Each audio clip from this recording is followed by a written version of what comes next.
Hi నమస్తే welcome to Mara media. నేను మీ కేవీఆర్.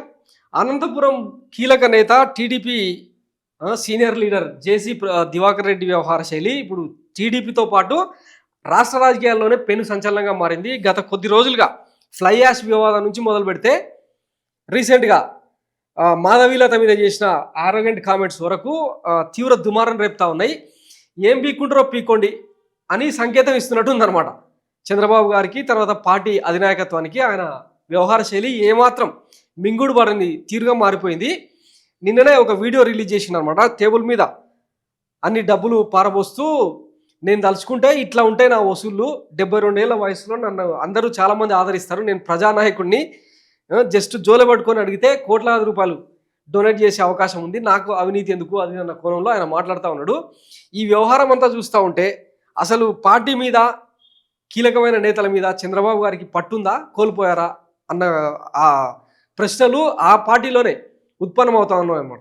నిన్న మొన్నటి దాకానేమో వైసీపీని ఎట్లా హ్యాండిల్ చేస్తారు, వైసీపీ కార్యకర్తలను, జగన్మోహన్ రెడ్డిని ఎట్లా ఇంకా నేల నాకించేస్తారు అన్న కోణంలో టీడీపీ పార్టీలో పోస్టులు పడతా ఉండే అనమాట.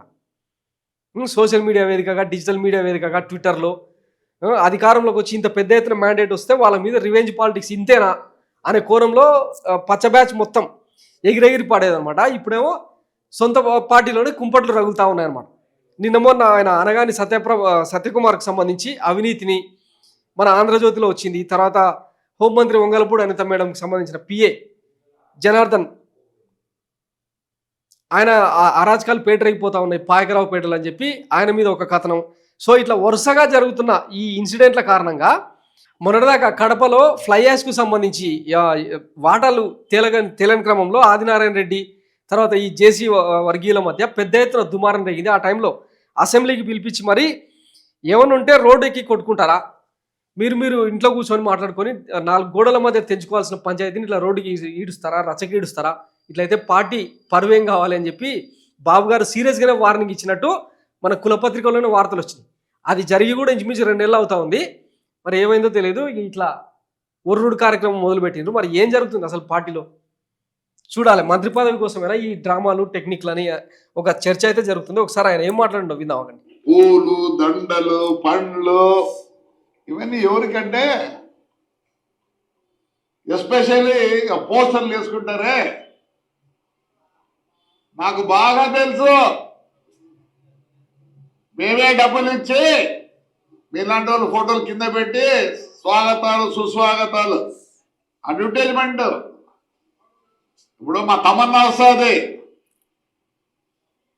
అమ్మా మీ బంగారు ఎవడన్నా కుదబెట్టుకుంటే మాకు చెప్తే మేము ఇడిపించి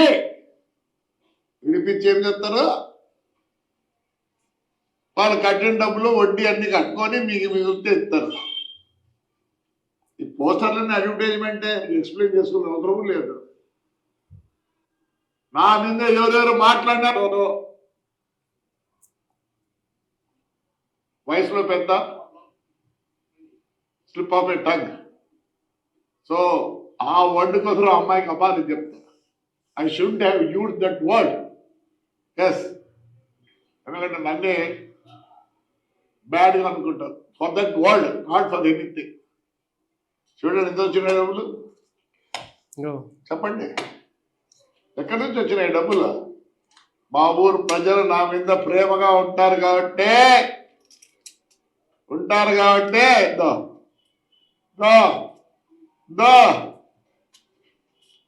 చూడండి, మీరు ఫోర్స్ఫుల్గా తెచ్చుకోవాలా. నేను ప్యాంప్లెట్ అని కాదు, ఫ్లెక్సీ అని కాదు.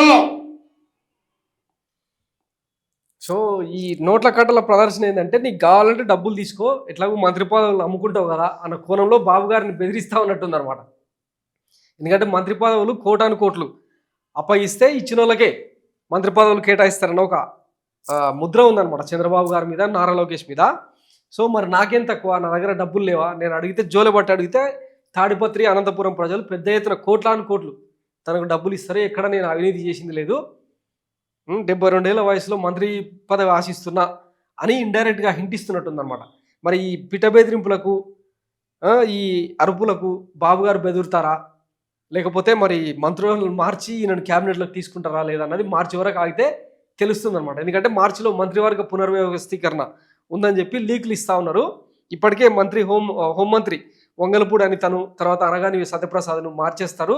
వాళ్ళ శాఖల మార్పు ఉండొచ్చు, లేదంటే మంత్రివర్గం నుంచే తొలగించవచ్చు అన్న ఈ కోణంలో నడుస్తున్న చర్చల మధ్య ఇట్లాంటి వాళ్ళంతా ఆశావహులు తమ ప్రతాపం చూపిస్తూ ఉన్నారనమాట. వీళ్ళని సైలెంట్ చేయాలంటే ఏదో ఒక పదవి ఇవ్వడం తప్ప వేరే ఆప్షన్ లేదనమాట బాబు గారికి. సో మరి ఏం చేస్తారు అన్నది మార్చేదాకా వెయిట్ చేద్దాం. Thanks for watching Mara media. నేను మీ కేవీఆర్. Thank you.